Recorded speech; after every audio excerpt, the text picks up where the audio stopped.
Welcome to another spectacular episode of Buzzworthy Consultant Podcast, where I have the privilege of speaking with today's emerging thought leaders in all forms of business consulting. Today, I get to chat with Kris Krohn, a real estate investor, business strategist, and wealth coach known for his expertise in financial freedom through real estate investing. He has built his fortune by leveraging creative financing strategies to acquire properties with minimal personal capital. As the founder of Limitless, a wealth building education platform, Krohn has mentored thousands of investors, guiding them through real estate, business development, and personal growth strategies. Let's see what makes Kris so buzzworthy.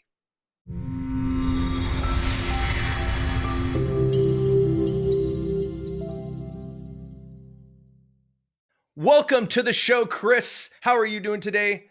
Dude, I'm doing great. I'm excited to be here with you, Buzz. Awesome. I really appreciate that. Now, for those who don't know who you are, Kris, just give us a quick, your 10-second spiel of how badass you are. Well, I've done a couple $1 billion in real estate. I've got a foundation, Awesome. and yeah, we literally save kids out of sex trafficking, and then we take care of them. So we do some of that work as well. And honestly, I'm a dad. I've got 4 kids. I love my wife, and I love my life. That's awesome. It's so funny when we talk about this, we were talking about in the show, it's like success is something that a lot of people see. And I'm sure you run into this when you're doing public speaking and stuff like that. It's like people look at you and go, oh, it's so easy for him. Right. Do you feel like, how long you been in business now? I've been in business for over 20 years, but there was nothing easy. Like if you had met me 20 years ago, pencil-necked, chubby, lacking confidence, no charisma, didn't know how to speak, not a public speaker, like people look at me like, oh, $2 billion. I'm like, yeah, you should have seen what the effort looked like 2 decades ago. Right. And so when you first started, were you in real estate? In the very, very beginning, I was a college kid, and I basically leveraged real estate to build a portfolio while I was in college so that when I graduated, I wouldn't need to have a job. And that's what I did. Awesome. And so when you went out on your own, you're full time, like in that first 3 years, I remember my first 3 years in business of like just waiting for whatever shoe is going to kick me right up the butt and put me out of business, right? Like there's something is going to, because they can tell he's like 90% of all businesses go out of business in the first 3 years, right? So you're just waiting for that shoe to be like, son of it. For me, it was the recession. I started my business in 2005 as a recording studio, media production studio. So 2008 was a ball for you. Yeah, right. Yeah. And so when we looked at the recession, for me, the recession was the scariest part. Yeah. Because I hadn't been in business long enough to know what a recession would do to me as a business. I just knew like when I was a kid in the 80s that they talked about the recession and everybody like lost jobs and businesses went out of business and blah, blah, blah, blah, blah. And I'm like, until I ran into this guy. He's like, well, I just I don't participate in a recession. Yeah. And I'm like, what? We can do that? We can opt out? They're like, yeah, here's a button. Now you're recession proof. I'm like, and from that day, I was like, wow, this is so awesome. So you probably started business right around when we did. You said about 20 years. What was your like gut wrenching part of your first 3 years? Like, well, actually, strangely, 2008 is actually what made me, because it wasn't a normal recession. It's called the Great Recession. And in real estate, the worst real estate dive since the Great Depression, and everyone in real estate went out of business. Not me. Like the opposite happened. We're like, all right, the market is tanked. I went into all the undervalued markets like Phoenix and Vegas. We started buying thousands of homes at 60, 70% off from the auction blocks. And within 5 years, I made my investors over $100 million. And I'm like, recession, oh my gosh, that's a good word. When's the next one going to be? Sign me up. So before that happened, because you didn't know that was happening, and you're building that book, you had some foresight to do it, to get some homework done before. I have a similar story. When I was in the Air Force, I was moonlighting as a sound guy in a local, the most popular bar in town that did music 7 days a week. Because I originally opened up my firm. It wasn't a firm; it was a recording studio. Right. Wow. So I did a lot of what you did prior to that, and that did help me through the recession as well. So, but in that first 3 years, what was the thing that kept you up at night in those first 3 years? For me, my problem didn't happen until my 5th year, because in my first 3 years, what I did is I found a repeatable system. I bought a house that made me $500 each month. So I was like, well, if I buy 10, that's 5,000 a month. So I bought 25, that was 12,000 a month. Finished my degree, quit my job. 12,000 a month is not a lot of money, but for a poor kid that lives off of $2,000 a month, I was rich. Like it was, and I didn't have to have a job, so I was free. And then I was like, the next year I went to 50 homes, and then I went to 100 homes. Wow. But in the 5th year, I said, I got to leave the state and I got to learn how to do this out of state investing. And after the recession, while I slayed it in Phoenix and Vegas, I also bought a tape of homes, a few hundred homes from Fannie and Freddie from the government at like a 94% discount. And I'm like, oh my gosh, I'm going to make millions of dollars. But I bought them in the wrong states in the Midwest. I bought them in blue states, and I dropped 30 grand into each one of these homes. And within 3 months, they like people thrashed them all over again. By the time I got out of that deal, I lost $1 million. And I was like, okay, out of state was the best thing I ever did, but these ones, it was also the worst thing. And so I got like the best and the worst. And what it did is I survived it first and foremost, which is its own harrowing story. But afterwards, I was like, now I know how to do this, and I paid a price for something. I'm going to milk it. And I've been milking it ever since. There you go. Yeah. I mean, it's so funny. My wife and I, I lived in Alaska for 17 years and that's where I built my first multi-million-dollar venture. Actually my first two. And, but then when I went virtual in 2019, I told my wife, I was like, hey, now we can go wherever you want, 'cause I don't have a building holding me down. And, so we actually, she got a job in Illinois, in Springfield, Illinois. And we bought like a almost 3,000 square foot house for like $200,000. We're like, this is awesome. Right. And 4 years later, she got a job here where we're at now in Springfield. And I'm like, yep, wherever you want to go, I don't care. And when we sold that house, we only had that house for 4 years. We bought it for 205. We sold it for $310,000. Yeah, dude, 100%. But you couldn't rent it. That was the crazy thing. It made more money to sell it. And everybody's like, you got to rent it. I'm like, that would be great. But I'm looking at the rental market going, it's shite. Yeah. And even at 6%, this was a year ago, even at 6% with the interest rates, the rents hadn't gone up yet. All right. And So like, I'm not going to deal with this 5 states away. I'm like, ugh, great, crazy. So yes, I think that like what you were talking about is like understanding how to learn from your mistakes. Like so many people are like, oh, I had bad luck. No, you just had a really good opportunity to learn a lot of things. And the more you learn, the less it is a failure, because you learn from it, it's valuable. And like you said, I mean, you're now in the billions of dollars in revenue for this stuff. So like that right there alone, if you're listening to this, like as long as you don't quit, you don't lose. The only people who lose are the ones who go back to working. Yeah. But I would also say, Buzz, it's that winners also known to quit. So it's like once you find the right model, don't reinvent. It's like go hard on it and maximize it. You know, I've got the United States now broken down into 324 markets. I track all of them. I only invest in the top 5. And in the last decade, we just completed a longitudinal study. We were curious, what is our historic ROI year over year? Right. And on our last 2,000 plus homes, we're averaging 60% a year on our money, which if you compare that to a 401k or an IRA over 20 years, it's like 75 times more money. That is amazing. Yeah. So you're right. We did not give up on that. We stuck with it, but it's because it was the right thing to stick with. You know what I mean? Right. Alan Dibb writes a book called The Dip. Have you ever read that one? I haven't read it. Okay, so that one right there, I mean, it's super quick for everybody and yourself. So basically he talks about like when you first start something out, it's super exciting, right? You're learning things, it's new, that whole 9 yards. And then you get into what is called the dip. And it's the drudge of doing the same thing over and over and over again, right?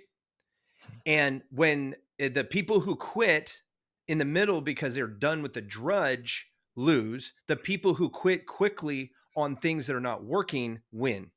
Yeah. And it's the ones who can get through the drudge that get that on the other end. They're the ones that are the overnight successes, which usually is a 10-year process. Like everybody who you talk to, you tell them, it's like, when did you start this venture? When they're an actual success, not an emerging success, an actual success. Somebody like you're like, you've been doing it for at least 10 years or more. And people don't realize what you're doing today is planting seeds for the tree you'll be climbing in 10 years. Yeah. I think that's actually a really good perspective because there's a lot of entrepreneurs that they don't really understand the level of dues that you have to pay. But also, unfortunately, there's a lot of them that are barking up the wrong trees because they don't have a mentor, they don't have a coach, they don't have a system. And it, it's interesting. I meet some entrepreneurs, and the ones that I think are more successful are those that stuck with it, Mm-hmm. but they also were constantly improving and innovating until they found like the winning niche where they're like, now we've got this thing figured out. Now we know. Tony Robbins once told me, he said, you have no right to be in business unless in your field you're going to be the best. And at first I was like, that's arrogant, right? I mean, there's hundreds of thousands of companies, millions, like how can you be the best? But what he was really sharing was a sentiment was, if you're not trying to innovate to outperform everyone, then you don't deserve to win. We look at people winning and we're like, who's that reserved for? It's for the people that really want to be the best in their niche. Right. Well, and you just said the key word, niche, right? Niche. You get people who are so afraid to niche or own a space, no Yeah. matter how small. I have a friend who is now a decamillionaire, he has a marketing agency, and he decided to be a Google Ads manager, campaign firm for Montessori schools. Guess how Oh, many Montessori schools there are in the United States? how many? 4,500. Okay. So he went down on that niche. He went, that's a micro niche. Yeah. When in marketing, when we talk about total addressable market, we're looking for something that at least has 100,000. He Yeah. picked something that was 4.5% of what we would normally say Yeah. minimal viable market. But let me ask you, is he killing it? He sold that thing for 16x. He's a decamillionaire just Yeah. from that and one other Yeah. transaction. Yeah. He doesn't have to work for anything for the rest of his life. He is now in the impact, right? Like I always tell people, it's like, you're going to go through 3 phases in entrepreneurship. One is financial freedom, right? Because we all went to business, so we didn't have to, so we could work 80 hours a week, so we don't have to go to a 40-hour week job. So, okay. Now I'm making my own money. If I want to make more money, I do X, Y, Z. I make more money. I'm now entrepreneur. I have entrepreneur, or financial freedom. The second thing we want is entrepreneur freedom, which is I don't want to own a job. I want to own companies. I can leverage companies. I can't leverage a job because there's only so many hours in the day that I can work, right? And once we do that and we own businesses, now we want to create impact. Yeah. And he is now in that impact place. I don't know what he's going to charge for his next thing, but I know that it's impact driven and it's leadership driven. And that's where a lot of people go because they feel like there are not enough of what you were saying, Yeah. mentors. There's Yeah. not enough coaches to get us through, entrepreneurs through the school of hard knocks, because there's no college that's going to teach us what we need. I know because I went to college. My GI Bill told me that I had to go to college, and I went and got a degree in small business management with an emphasis on entrepreneurship. Guess what it told me about being in business? But Jack shit. yeah, real world experience, right? That's crazy. I look at the niche I went to and I said, okay, so the best advice I got was be where no one is, right? You'll always have blue ocean. And so I said, okay, no one is scaling single family. They always graduate from single family to multifamily or into commercial or something else. And I said, you know what? I'm going to scale single family. And everyone was like, you're crazy. You can't do it. It's too hard, And I said, no, I think we can do it. And it took us a few years to figure out. But after we did, in that space, we're number one. We have zero competition. No one wants to compete. We've done 6,500 single family homes for my investors and for my partners. And now, and people ask me like, why did you even choose that niche? Well, I said, first of all, because no one's there, but 2, it actually produces more money than any other of the top 30 real estate strategies. And so, that's really what I've kind of banked my career on. And now, I've created all these millionaires and very successful people, but more importantly, helping, my ideal avatar is someone that is stuck in that W-2. Maybe they're an entrepreneur, but they don't know how to invest. You see, when you start a business, you're going to invest your time. When you invest your money, you're expecting it to work for you. And I think both are important. And so for me, my niche is just helping the average person beat their 401k or IRA 75 to 1, because then everyone, you're not going to be crazy rich, but you can retire with a few $1,000,000. Yeah. Well, I mean, and the thing is that most people don't realize is that if you get like just $6 million right now, you have to retire with at least $6 million in your whatever investments that are at least minimum returning 8%. 6 million. You know how much money most people have in their 401k? Yeah. At 65, the average person in their retirement has $254,000. Wow. Look at that. They are 24 times shy of retiring on enough money to last them the rest of their lives. And if they annuitize it, they're going to get $600 a month for the rest of their life. Dream retirement, bro. Yeah. And you can, and who's paying off their house, in like everybody's stuck on 30-year freaking mortgages. Right? Yeah. Well, and not only that, but in the end, they run out of money. And then here's the crazy part. At retirement, they have an average of $327,000 worth of equity. Mm-hmm. So they have more money in their net worth in their house than they did from 40 years of 401k. Isn't that crazy? No, it's so wild. And that's why it's like, I think that's when they're 40 years too late. But the light bulb goes on like, well, shoot, if I had just never sold the homes that I lived in as we upgraded, I'd be worth a couple $1 million. And I'm like, yep, that's right. Yeah, no, I get it. I bought and sold 3 houses over the years. And for one reason or another, well, one was in a bad market. The 2 in Alaska probably could have kept renting them to this day. That would have been a lot of money, and probably bought about another 10, 12 homes with just the rent money that I was getting from it. When we got, you said this a couple of times, and I'm going to see if what you say to this, you talked about picking the right thing. Yeah.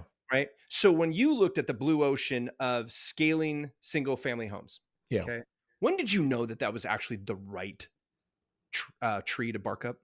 On my second house. My first one I lived in, I rented my basement. And after I rented it, my wife and I lived for free. We were poor college kids. So eliminating the biggest expense was cool. My wife, though, didn't catch the vision until we bought our second house. I bought this house at $90,000 below market. It was a foreclosure. I bought it from the bank. And after I rented it out, we were making $600 a month of cash flow. And I remember in the third month of owning it, my wife came to me really excited. She's like, Kris, like we're paying down our credit cards. We're finally starting to breathe. Like what happened? I don't even know what to I'm like, she's like, we need to buy like 20 more of these. And that's when she went from being a very cautious supporter to all in. And so by the time I graduated college, we had enough homes that we didn't need to work anymore and have a job. And I'm like, this is so dumb. The same strategy exists for everyone in 2025. Like anyone, and it was part-time. Right. Like, that's the crazy part. It took very little time. So that's when I knew that this was the golden ticket. And then I just had to figure out how to scale it so that we could do thousands. That's amazing. That's amazing. So for you, it was almost immediate. For a lot of people who are doing things like real estate, where there's thousands of people who are in this red ocean, what would you tell them or advise them in helping them realize whether or not they're barking up the right tree for themselves? Yeah. First of all, when you go into any business, whether it's real estate or any kind, you have to ask yourself, am I going to pay my Malcolm Gladwell 10,000 hours to be the master where I get an unprecedented reward compared to everyone else, a disproportionate reward? Or am I being lazy and just doing it for the wrong reason of money? And the reason why I call money a wrong reason is because 10,000 hours takes most people 5 to 10 years to earn. And that's why I think you're referencing it takes a decade to really become good enough at something. If you want to cheat and you want the benefit of what something like real estate or business can offer, then you got to go find someone that already paid their 10,000 hours and partner with them. So I think that's the number one thing to look at is, are you cheating by not putting in the time, but hoping for an exceptional return? Or have you partnered with someone that can actually just do it all for you? In my line of work, I teach people that want to learn how to do it, but I've got over 2,000 partners that met me through social, and I build their portfolios for them, and we're 50-50 partners. So they give up half the money, but on average, they make 6 times more money than if they did it on their own. And so I think there's a hack for every industry. And so there's a reason why I own companies in a lot of different spaces. I didn't pay for my Malcolm Gladwell hours, but I partnered with someone who did. And that is what basically allows me to leapfrog ahead, skip the learning curve, and basically start partaking of the fruit of the tree of life from day one instead of 10 years from now.